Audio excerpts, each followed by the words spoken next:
Welcome to the bird media. నేను మీ పవన్ కృష్ణమూర్తి. దాదాపు 100 ఏళ్ల చరిత్ర ఉన్నటువంటి జమీన్ రైత్ అనేటువంటి పత్రిక ఇటీవల ఒక వ్యాసం రాసింది. ఇది సంచలనమనే చెప్పాలి. అంటే డెఫినెట్గా నా కెరీర్ స్టార్ట్ చేసినప్పటి నుంచి కూడా జమీన్ రైతుని ఎప్పుడు ఫాలో అవుతూ ఉంటాను. చాలా చక్కగా ఆధారాలతోటి అట్ ద సేమ్ టైం ఆలోచింపజేసేలా వాళ్ళ కథనాలు ఉంటాయి అనేది మాత్రం వాస్తవం. అందులో ఎక్కడ కూడా అభ్యంతరం అనేది లేదు. సో లోకేష్కి ఇచ్చినటువంటి ఈ పర్టికులర్ పాయింట్ చూస్తే లోకేష్ ఒక నిజాన్ని తేల్చి చెప్తున్నాడు. ఏంటి? జగన్ జోలికి మేము వెళ్ళం, 16 సీట్ల ప్రమాదం తెచ్చుకోము. ఇక ఇందులో మద్యం కేసులో కానీ మరో కుంభకోణంలో కానీ ముఖ్యమంత్రి హోదాలో కానీ జగన్మోహన్ రెడ్డి మీద ఎటువంటి చర్యలు తీసుకోవడానికి మా ప్రభుత్వం సిద్ధంగా లేదు. జగన్ని అరెస్ట్ చేసినా జైల్లో పెట్టినా అది ప్రజల్లో సానుభూతిని పెంచేదవుతుంది. గతంలో చంద్రబాబు నాయుడుని అరెస్ట్ చేసినందువల్లే వైకాపాకి 11 సీట్ల ప్రారంభం 151 నుంచి 11కి పడిపోయారు. ఇప్పుడు జగన్మోహన్ రెడ్డిని అరెస్ట్ చేసి 160 సీట్లున్న మేము 16 సీట్ల దుర్గతికి దిగజారాలనుకోవడం లేదు అని లోకేష్ నిక్కచ్చిగా తేల్చి చెప్తున్నారు అని వాళ్ళ ఆరోపణ. ఇందులో 1,00,000 కోట్ల రూపాయల మద్యం గోల్మాల్లో సిట్ దర్యాప్తు అర్ధాంతరంగా నిలువరించి జగన్ని కాపాడడం రాజకీయంగా సరైన నిర్ణయమేనా అని కొందరు ఆత్మీయులు ప్రశ్నించినప్పుడు ఆయన చెప్పినటువంటి సమాధానంట, జగన్ మీద మాకు చాలా కష్టంగా ఉంది, ఆయన వల్ల అవమానాలు ఎదుర్కొన్నాం, ఇప్పుడు కక్ష తీర్చుకునే అవకాశం ఉన్నా కక్షల జోలికి మేము వెళ్ళడం లేదు, నాకు ఇష్టం లేదు. దీంట్లో ప్రజల్లో వైకాపాకు లేనిపోని సానుభూతి వస్తుంది. కక్ష తీర్చుకోవడం వల్ల కలిగేది స్వల్పకాల సంతోషం మాత్రమే. అది సానుభూతికి దారితీస్తే రాజకీయంగా తెలుగుదేశం పార్టీకి కోలుకోలేని నష్టం జరుగుతుంది అనేటువంటి వివరణ లోకేష్ ఇస్తున్నారట. జగన్ వదిలేసినా మరి ఆయనతో పాటు దుర్మార్గాలు చేసినటువంటి పెద్దిరెడ్డి రామచంద్రారెడ్డి, మిథున్ రెడ్డి, సజ్జల, వైవి సుబ్బారెడ్డి, విజయసాయిరెడ్డి, మరి వీళ్ళందరినీ కూడా పూర్తిగా వదిలేయడం దేనికి అనే ప్రశ్నకి సమాధానం ఉందా? ఈ సమాధానం తెలుగుదేశం పార్టీలోనే ఉన్నటువంటి వాళ్ళు కూడా, అంటే ఈ ప్రశ్నలు తెలుగుదేశం పార్టీకి దాదాపుగా 30 సంవత్సరాల నుంచి పని చేస్తున్నటువంటి వాళ్ళు, కార్యకర్తలుగా ఉన్నటువంటి వాళ్ళు చాలామంది అడుగుతున్నారు. మరి సమాధానం మాత్రం ఇందులో ఎక్కడా దొరకడం లేదు అనేది చాలామంది అడుగుతున్నటువంటి విషయం. ఒకవేళ నిజంగానే లోకేష్ మరి ఇలాగా ఆలోచిస్తున్నారా? ఇప్పుడు జగన్మోహన్ రెడ్డిని జమీన్ రైతు వారు చెప్పినటువంటి విధంగా 160 సీట్లున్న మేము జగన్ అరెస్ట్ చేస్తే మేము 16 సీట్లకు పడిపోతాం అనేటువంటి ఆలోచన నిజంగా లోకేష్కి ఉండొచ్చా? ఉంటుందంటారా?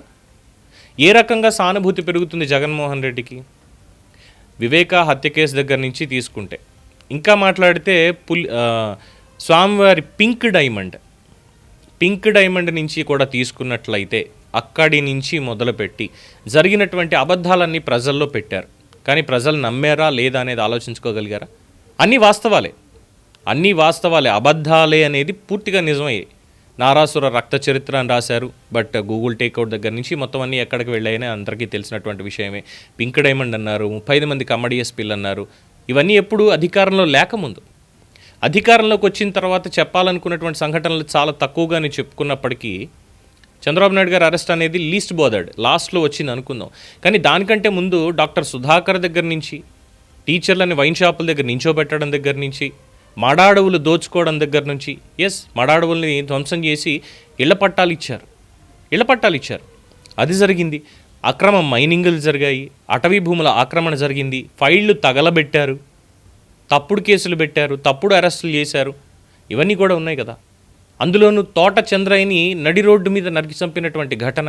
మరి ఇలాంటివన్నీ తీసుకుంటే అసెంబ్లీలో తిట్టారో ఇంకోటో మాటలతోనో అది పక్కన పెట్టండి, బట్ ఫిజికల్గా కూడా జరిగినటువంటివి అనేక సంఘటనలు ఉన్నాయి. అందులో ఎవరెవరు పాత్రధారులు, ఎవరు సూత్రధారులు అనేటువంటి అన్ని విషయాలు కూడా ఉన్నప్పుడు, అధికారం చేతిలో ఉన్నప్పుడు ఎందుకని అరెస్ట్ చేయట్లేదు? ఆధారాలతో ఉన్నప్పుడు, ఆధారాలు ప్రజలకు చూపించి అరెస్ట్ చేస్తే, ఇంక్లూడింగ్ జగన్మోహన్ రెడ్డిని అయినప్పటికీ కూడా ఆధారాలు చూపించి అరెస్ట్ చేస్తే ప్రజలు యాక్సెప్ట్ చేయరా? ఇప్పుడు ఎందుకు ప్రజలు యాక్సెప్ట్ చేయలే చంద్రబాబు నాయుడు గారి అరెస్ట్ని అంటే, దాంట్లో వాళ్ళ ఆధారాలు చూపించలేదు కాబట్టి, మనీ ట్రయల్ ఎక్కడా జరగలేదు అని చెప్పారు కాబట్టి, ఎన్ఫోర్స్మెంట్ డైరెక్టరేట్ కూడా చెప్పింది కాబట్టి, చాలా కక్షపూరితంగా విదేశాలకి వెళ్ళి అక్కడి నుంచి ప్లాన్ అంతా కూడా ముందే చెప్పి అరెస్ట్ చేయించారు కాబట్టి. రఘురామకృష్ణరాజు గారిని కస్టోడియల్ టార్చర్కి గురి చేసినటువంటి కేసులో ఎందుకని ఇప్పటిదాకా కూడా అరెస్టులు జరగలేదు? ఆయనకి న్యాయం ఎందుకు జరగలేదు? మరి వాటిల్లో కూడా అరెస్ట్ చేయాలి కదా. సో ఇప్పుడు నారా లోకేష్కి ప్రశ్న, ఇన్ని ఆధార సహితంగా ఉన్నప్పటికీ అరెస్ట్ చేయకపోవడం అనేటువంటిది అది చేతకానితనం అనిపించుకుంటుంది. సానుభూతి పెరుగుతుంది అనేటువంటిది లేదు. సానుభూతి పెరగదు. ఇదిగో అక్రమంగా అరెస్ట్ చేశారంటే అరెస్ట్ చేశాము, ఇదిగో దీనికి ఆధారం, ఇదిగో దీంట్లో ఉన్నటువంటి వాస్తవాలు ఇవిగో అని ప్రజల ముందు పెడితే ప్రజలు ఎందుకు యాక్సెప్ట్ చేయరు? అలా అని సన్నిహితులతో చెప్పుకున్నామా ఇంకోటి అని చెప్పంటే మరి వీళ్ళ సోర్స్ ఏంటి, ఎవరు చెప్పారనేది మనకు తెలియదు కాబట్టి. బట్ దీనికి సంబంధించి చాలా క్లియర్ కట్గా అయితే ఒకవేళ ఇదే ఆలోచనతోటి ఉంటే మాత్రం, ఇదే ఆలోచనతో ఉంటే మాత్రం ఇక ప్రజలు ఆలోచిస్తారు. లేదు ఏం లేదు, ఈ ప్రభుత్వం ఏదో చేసుకుంటూ వెళ్తున్నా ఉంటున్నారు తప్పితే ఏం లేదు అని. బికాస్ అబద్ధం అనేది ప్రపంచం మొత్తం పరిగెత్తుతోంది, నిజం మాత్రం సందులో నించుండిపోతుంది. ఆ నిజాన్ని బయట పెడితే అబద్ధం అందలం ఎక్కాల్సినటువంటి పని లేదు కదా. ఇది ఆలోచించుకోవాలి. ఏమంటారు? జమీన్ రైతు కథనం మొత్తం కరెక్టే అంటారా?